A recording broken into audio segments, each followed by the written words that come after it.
Ayer conocimos los datos en relación al primer cuatrimestre del año, que nos dice que la región tiene un déficit de 183 millones de euros, lo que supone el 1,11 del Producto Interior Bruto regional.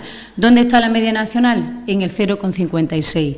¿Qué nos dice ese 1,11% de déficit en relación al Producto Interior Bruto regional? Que somos la comunidad autónoma que lidera en este momento el incumplimiento del déficit en nuestro país. Y si ese incumplimiento del déficit en ese primer cuatrimestre del año le sumamos que la Junta de Extremadura ha hecho ya uso de la capacidad de endeudamiento en un 88%, es decir, tenían capacidad para endeudarse en el año 2014 en 585 millones de euros y ya se han endeudado en lo que va de año en 514 millones de euros.